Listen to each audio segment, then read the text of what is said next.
अक्सर हम लोग देखते हैं कि गेट बंद है और बैरियर के नीचे से लोग जाने का प्रयास करते हैं। तो उसको रोकने के लिए हम लोग इनको भी एलिमिनेट कर रहे हैं। तो ज़्यादा से ज़्यादा हम लोग अंडरपास या आरओबी बना रहे हैं, जिससे जो रोड यूजर्स हैं उनको भी फ़ायदा मिल सके और रेलवे की सेफ्टी भी इम्प्रूव हो सके। किसी एक ट्रैक पे 2 ट्रेनें आ रही हों तो उनको रोकने में सहायक सिद्ध होती है। ये अभी नई तकनीकी है जिसको वो रुक जाएंगी ट्रेन। ये नई तकनीकी है और इस पे कार्य किया जा रहा है। लेकिन रेलवे लगातार, जैसा कि मैंने बताया कि हर दिन हम लोग 12,000 से ज़्यादा ट्रेनें चलती हैं रेलवे पे डेली, और ऑस्ट्रेलिया के बराबर की पॉपुलेशन हम लोग एक जैसे दूसरी जगह। नमस्कार, एनबी न्यूज़ भारत देख रहे हैं आप और मैं हूं आपके साथ यशस्वी पाठक। उड़ीसा के बालासोर में जो हादसा हुआ, 3 ट्रेनें हमने देखा कैसे आपस में टकरा गई और जिससे बहुत सारा क्षति हुआ है।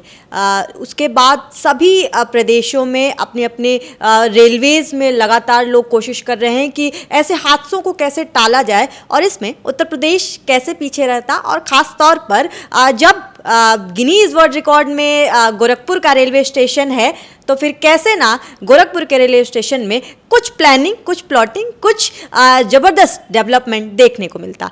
कवच ये नाम दिया गया है। कवच इसलिए नाम दिया गया है ताकि आपकी जो सिक्योरिटी है, आपकी जो सुरक्षा है, उसको पहले से ही निर्धारित की जाए। आपको बता दूं कि पूर्वोत्तर रेलवे ने जब ये हादसा हुआ उसके बाद बैठक की और आपकी सुरक्षा के लिए 467 करोड़ रुपए का फंड भी निर्धारित किया गया है कि लगातार जो टकराव हो रहा था, कई सारे ऐसे मामले पहले भी आए हुए थे, उनको रोकने के लिए प्लानिंग की गई है, फंडिंग जारी की गई है। इसी मुद्दे पे चर्चा करने के लिए मौजूद हैं आज रेलवे CPRO पंकज कुमार सिंह। उनसे बात करेंगे और जानेंगे जब ये प्लानिंग हुई तो क्या देर हो गई है ऐसी प्लानिंग्स में, क्योंकि ये वही गोरखपुर है। और आपको बता दूं, जब पंकज सिंह से पहली बार मिली थी तो इंटरव्यू किया था, तो 50 साल बाद का डेवलपमेंट रेलवे स्टेशन को दिया जा रहा था। तो क्या इस तरीके की सुरक्षा में देरी तो नहीं हो गई, ये भी सवाल रहेगा। बहुत स्वागत है आपका। सबसे पहले तो आपको बताना चाहेंगे कि रेलवे की पहली प्राथमिकता सेफ्टी है और उसके साथ कोई भी किसी प्रकार का भी कॉम्प्रोमाइज़ नहीं किया जाता है। और इसको ध्यान में रखते हुए अगर पूर्वोत्तर रेलवे का रिकॉर्ड भी देखें तो सेफ्टी में लगातार इम्प्रूवमेंट हुआ है। ओवरऑल सेफ्टी जो रेलवे की वो बढ़ी है। ज़्यादा से ज़्यादा ट्रेनें अभी हम लोग चला रहे हैं और ऐसे में संरक्षित और सुरक्षित तरीके से उनका संचालन हो सके, इसके लिए रेलवे के जो अधिकारी हैं, कर्मचारी हैं, सुपरवाइज़र हैं, वो लगातार ट्रैक की निगरानी करते हैं। और इसके लिए सेफ्टी ड्राइव करके अभियान भी चलाया जाता है, जिसमें रेलवे के जो प्रमुख कंपोनेंट हैं वो जैसे ट्रैक होता है जिस पे ट्रेन चलती है। ट्रैक कंपोनेंट की बात करें तो वहाँ पर भी हम लोगों ने काफ़ी चेंजेस किए हैं। पहले जो 52 kg के स्लीपर और रेल्स लगती थी उनका वज़न बढ़ाया है, जिससे ट्रैक और मजबूत हुआ है। तो वो चीज़ें ट्रैक में की गई हैं। जो गिट्टी की छनाई के लिए मशीनों का यूज हो रहा है, BCM मशीन चलती है उसके लिए, तो ट्रैक और ज़्यादा सुदृढ़ हुआ है पिछले कुछ वर्षों में। फिर दूसरा कंपोनेंट होता है रोलिंग स्टॉक, यानी कि जो कोच होते हैं, इंजन होते हैं जो ट्रैक के ऊपर चलते हैं। तो उसके लिए हम लोग अभी सभी को पता है कि पूरी तरह से इलेक्ट्रीफाइड रेलवे है, हमारी पूर्वोत्तर रेलवे हो गई है। और ऐसे में हम लोग इलेक्ट्रिक इंजन का यूज कर रहे हैं रोलिंग स्टॉक में। जो कोचेस हैं वो पुराने कोचेस हम लोग लगातार बदल के नए मॉडर्न जो ज़्यादा सेफ़ हैं ऐसे LHB कोचेस लगा रहे हैं ट्रेनों में, जिससे कि सुरक्षा और संरक्षा और ज़्यादा बढ़ सके। तीसरा कंपोनेंट होता है सिग्नल का, जो मुख्य कंपोनेंट है उसमें भी लगातार हम लोगों ने सुधार किया है। जो हमारी पॉइंट्स मशीनें हैं जिससे ये पॉइंट बनते हैं, उन सब में बदलाव किया जाता है, समय समय पे उनका देख रेख किया जाता है, रख रखाव किया जाता है। जो सिग्नलिंग सिस्टम है वो पहले से ज़्यादा मॉडर्न किए गए हैं। पहले जो पैनल वाले सिग्नल थे अब उनको ज़्यादातर स्टेशनों पर हम लोग EI इलेक्ट्रॉनिक इंटरलॉकिंग सिस्टम लगा रहे हैं, जो कि एक क्लिक पे कोई भी पॉइंट बनाया जा सकता है। ये ज़्यादा सुरक्षित है, ज़्यादा संरक्षित है।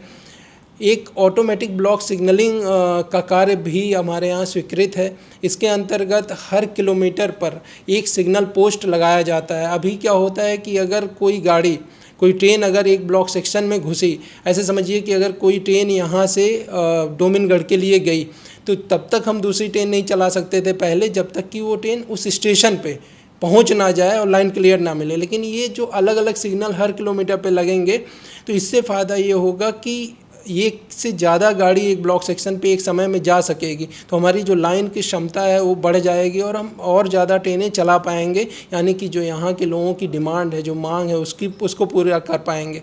साथ ही साथ लगातार लोगों की यहाँ मांग है कि यहाँ पे अच्छी ट्रेनें भी चलें और साथ ही साथ रफ्तार भी बढ़े, उसको लेकर भी रेलवे ने काम किया है। गोरखपुर से लखनऊ के बीच में हम लोगों ने ऑटोमेटिक ब्लॉक सिग्नलिंग का कार्य जो स्वीकृत हुआ था, उस पर ऑलरेडी कार्य शुरू हो गया है।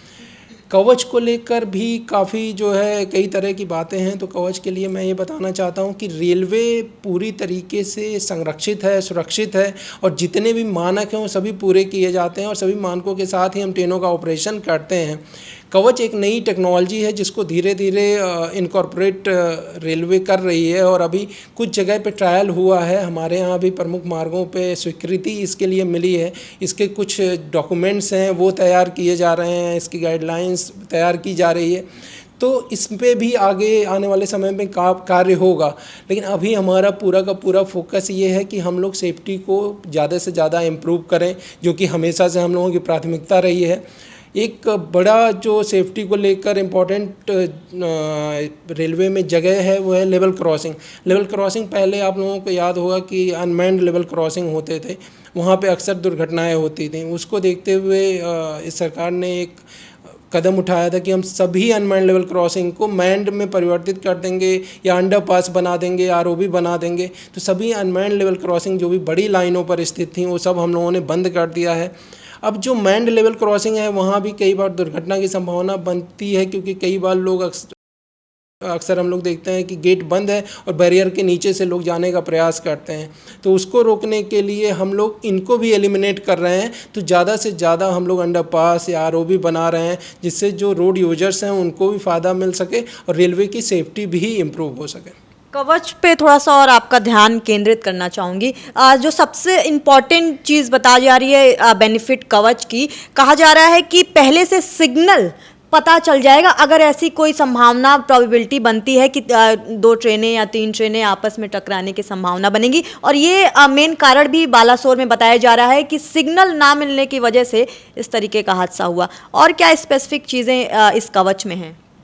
देखिए, सबसे पहली चीज़ तो ये है कि जो हादसा, दुखद हादसा हुआ है, उसको लेकर ऑलरेडी इंक्वायरी चल रही है। अभी पता नहीं चला है कि क्या कारण है, उसके जो भी प्रोबेबल कारण हैं उनको सभी को ध्यान में रखते हुए वहाँ पे CRS इंक्वायरी और साथ ही साथ CBI इंक्वायरी की जा रही है। तो एक बार जांच रिपोर्ट आएगी तो उससे ये पता चलेगा कि क्या रीज़न रहा था जो ये हादसा हुआ। इस दुखद हादसे में जो अज्ञात ऐसे लोग हैं जो मृत हैं या जो घायल यात्री हैं जिनकी जानकारी, जिनकी पहचान अभी तक नहीं हो पाई है, उनके लिए भारतीय रेल ने वेब लिंक जारी किया है। वो भी मैं आप लोगों को शेयर करूंगा सो दैट आप लोग भी अपने चैनल्स पे चलाएं, जिससे कि जो लोग हैं उनके अगर जानने वाले लोग हैं तो उन तक पहुंच सकें। इसके लिए रेलवे ने 24 आवर्स जो हमारी हेल्पलाइन नंबर है 139, उस हेल्पलाइन नंबर के माध्यम से भी मॉनिटरिंग की जा रही है और अगर किसी को कोई जानकारी उस संबंध में चाहिए तो उस हेल्पलाइन नंबर से भी मिल जाएगी। जहाँ तक कवच टेक्नोलॉजी का प्रश्न है तो ये है टेक्नोलॉजी जो है कि अगर किसी एक ट्रैक पे 2 ट्रेनें आ रही हों तो उनको रोकने में सहायक सिद्ध होती है। ये अभी नई तकनीकी है जिसको वो रुक जाएंगी ट्रेनें। ये नई तकनीकी है और इस पे कार्य किया जा रहा है। लेकिन अभी जो सिस्टम हमारा चल रहा है वो भी पूरी तरह सेफ़ है। ये नई तकनीकी हम लोग सबसे पहले जो हाई स्पीड के हमारे रूट्स हैं जहाँ पे ज़्यादा रफ्तार से ट्रेनें चल रही हैं वहाँ पे लाई जाएंगे और वहाँ ट्रायल भी किया गया है, इसका सक्सेसफुल ट्रायल किया गया है और वहाँ पे कार्य भी चल रहे हैं कुछ सेक्शंस पे। पूर्वोत्तर रेलवे का जैसे मैंने आपको बताया कि यहाँ पर भी इसके लिए कार्य, प्रमुख मार्ग जो हैं वहाँ पर स्वीकृत है। इसमें अभी जो इसके डिटेल्ड डॉक्यूमेंट्स वगैरह हैं वो बनाए जा रहे हैं। उसके बाद से यहाँ के रूट्स पे भी कवच सिस्टम लग जाएगा। लेकिन अभी जो व्यवस्था चल रही है, जैसा कि मैंने आपको बताया कि अगर मैं इंडिसेस की बात करूँ तो पूर्वोत्तर रेलवे में सेफ्टी पिछले 3-4 सालों में बहुत ही इम्प्रूव हुई हैं, वो कम हुई हैं और आगे भी जो हमारे रेल कर्मी हैं, जो हमारे अधिकारी हैं, सभी लोग मिलकर इस चीज़ के लिए पूरी तरह से दृढ़ हैं कि उनको हर तरीके से संरक्षा को सुनिश्चित करना है, सुदृढ़ रखना है, और इस दिशा में लगातार हम लोग कार्य कर रहे हैं। और जैसा कि मैंने बताया कि हम लोग सेफ्टी ड्राइव, अभी इसके बाद फिर से एक नई सेफ्टी ड्राइव भी लॉन्च हुई है। समय समय पर लगातार हम लोग फुट प्लेट इंस्पेक्शन के माध्यम से जो इक्विपमेंट्स हैं उनका इंस्पेक्शन कर रहे हैं। रेलवे एक बहुत ही एज ओल्ड सिस्टम है, पुराना सिस्टम है। हर चीज़ के लिए 2-2, 3-3 फेजेज हैं, 2-2, 3-3 स्टेप हैं कि आप सभी पे फॉलो करते हो। सेफ्टी 3-3 लेयर में सेफ है रेलवेज। इस तरह से रेलवे की सेफ्टी को इंश्योर किया जाता है कि आप इसको देखना है, पहले फेज में इंस्पेक्शन करना है, दूसरे फेज में ये करना है, तीसरे फेज में ये करना है, और सभी कंपोनेंट की सेफ्टी इंश्योर की जाती है। और इसके लिए लगातार हमारे सभी जो रेल कर्मी हैं वो लगे हुए हैं, सजग हैं, संवेदनशील हैं, सेंसिटिव हैं कि इस तरह की किसी भी दुर्घटना ना होने पाए। इसके लिए सभी प्रकार की तैयारियाँ लगातार रेलवे कर रही है, और उसी के फलस्वरूप ये सेफ्टी जो बेहतर हुई है वो इस तरह से हो पाई है। जाते जाते एक आखिरी सवाल आपसे जानना चाहूँगी। जैसा आपने कहा, बहुत सारे इनोवेटिव आइडियाज़ के साथ रेलवे आता है। रेलवे एक पुराना पुरानी चीज़ें, हर एक फंक्शन के हिसाब से प्रोसीजर्स फॉलो होते हैं, स्टेजेस के हिसाब से लेकिन हर दफ़े, और पब्लिक के मन में भी ये सवाल है, हर दफ़े हमें ये लगता है कि जब इस तरीके के बड़े हादसे आते हैं तब हम जगते हैं। आपको नहीं लगता है कि थोड़ा सा और एक्टिव होने की ज़रूरत है, थोड़ा सा और सर्वे करने की ज़रूरत है, फीडबैक लेने की ज़रूरत है कि रेलवेज़ को और क्या बेहतर करने की ज़रूरत है? क्योंकि जब ऐसे बड़े हादसे आते हैं, दुखद घटना सामने आती है, तस्वीरें सामने आती हैं, तो लोगों के मन में फिर प्रश्न चिन्ह उठता है रेलवेज़ को लेकर के। रेलवे लगातार, जैसा कि मैंने बताया कि हर दिन हम लोग 12,000 से ज़्यादा ट्रेनें चलती हैं रेलवे पे डेली, और ऑस्ट्रेलिया के बराबर की पॉपुलेशन हम लोग एक जगह से दूसरी जगह ले जाते हैं। तो ये पूरा का पूरा सिस्टम अपने आप को अपग्रेड करता है। जैसा कि 10 साल पहले आपने जिक्र किया था अभी कि गोरखपुर रेलवे स्टेशन की रिमॉडलिंग हुई थी 2013 में, और दुनिया का सबसे लंबा प्लेटफॉर्म उस समय हुआ था लिम्का बुक ऑफ रिकॉर्ड्स के माध्यम से। और वो उस समय जितने प्लेटफॉर्म्स बने थे और जो रिमॉडलिंग हुई थी, उस समय लगता था कि अब ये बहुत ज़्यादा हो गया है, अब इस पे जो है अगले 20 साल तक ट्रेनें चलती रहेंगी, अब फर्दर नया करने की ज़रूरत नहीं पड़ेगी। लेकिन लगातार मांग बढ़ रही है और रेलवे लगातार अपने आप को अपग्रेड कर रही है। आपको याद होगा कि ये पूर्वोत्तर रेलवे है जिसको छोटी लाइन रेलवे कहा जाता था। आज हम पूरी तरह से 90% से ज़्यादा हमारी लाइनें बड़ी लाइन हुई हैं। ये सबसे बड़ा ट्रांसफॉर्मेशन है। दूसरा बड़ा ट्रांसफॉर्मेशन कि जहाँ हमारी सिंगल लाइन हुआ करती थी, अभी मेन लाइन सभी हमारी डबल्ड हो गई है। चाहे आप लखनऊ से लेकर छपरा की बात कर लें, या फिर अगर छपरा से औड़िहार की तरफ जाते हैं, वहाँ से बनारस और वहाँ से इलाहाबाद प्रयागराज तक, तो इस पूरे रूट में 2 छोटे छोटे ब्लॉक सेक्शन छोड़ के ये पूरी लाइन डबल हो गई है। भटनी से लेके औड़िहार के बीच में डबलिंग का कार्य चल रहा है। सीतापुर से बुड़वल ऑलमोस्ट डबल हो गई है। तो सभी जो हमारी मेन लाइनें हैं वो डबल हो गई। जो स्टीम इंजन से जहाँ पे बहुत ही लंबे समय तक स्टीम इंजन चलता रहा, जो पूरा का पूरा नेटवर्क इलेक्ट्रीफाइड हो गया है। आपका ऑटोमेटिक ब्लॉक सिग्नलिंग यहाँ लगने जा रही है। आज हम ज़्यादा से ज़्यादा ट्रेनें एलएचबी कोचेस से चला रहे हैं, जबकि एलएचबी कोच केवल पहले राजधानी और शताब्दी ट्रेनों में लगता था। तो ये मॉडर्नाइजेशन हुआ है, ये चेंज हुआ है, बहुत बड़ा चेंज आया है। आज कलर लाइट सिग्नल हमारे यहाँ है, हमारे जो लेवल क्रॉसिंग्स हैं वो इंटरलॉक्ड हैं, जो स्टेशंस हैं वो डिजिटली जो है उसको इम्प्रूव किया गया है, सो दैट कि अगर कहीं कोई कमी आए तो इमीडिएटली पता चले। उस तरह की चीज़ें की गई हैं। तो रेलवे ने अपने आप को बहुत ही मॉडर्नाइज किया है, अपग्रेड किया है। इसी वजह से आज हम जो जनता की अपेक्षाएं हैं उस पर खरे उतर पा रहे हैं, और लगातार पूर्वोत्तर रेलवे इस दिशा में बेहतर कार्य जो कर रही है वो करती रहेगी। दूसरी लाइन की मैंने बात करी, अब तीसरी लाइन बनकर तैयार होने वाली है डोमिनगढ़ से कुसमी के बीच में। काम काफ़ी हद तक एडवांस स्टेज में है और बहुत जल्दी ही इस पे जो है नॉन इंटरलॉकिंग के कार्य शुरू हो जाएंगे, यानी कि रिमॉडलिंग के कार्य शुरू हो जाएंगे। तो एक बहुत बड़ा चेंज लेकर पूर्वोत्तर रेलवे आ रहा है, और जिससे कि यात्रियों की लाइफ और आसान हो सके। आपको पता है पूर्वोत्तर रेलवे पैसेंजर सेंट्रिक रेलवे है। यहाँ से मुंबई के लिए, दिल्ली के लिए बहुत ज़्यादा पैसेंजर्स की डिमांड है, और उनके लिए हम लोग सुविधाजनक ट्रेनें चला पाएँ हमारी पहली प्राथमिकता है। और सुविधाजनक के साथ साथ संरक्षा, जैसा कि हम लोग हमेशा कहते हैं कि संरक्षा के साथ हम लोग कोई कॉम्प्रोमाइज़ नहीं करते हैं। संरक्षा हमारी पहली प्राथमिकता थी, है और रहेगी, और इसको सुदृढ़ करने के लिए हम लोग हर संभव कदम उठा रहे हैं और इसको और बेहतर किया जाएगा। सीपीआरओ पंकज कुमार सिंह को सुन रहे थे आप। और जो बालासोर में हुआ वो फिर कभी ना हो, इस वजह से एक्टिव हो गया है रेलवेज। हर प्रदेश का रेलवेज एक्टिव हो गया है।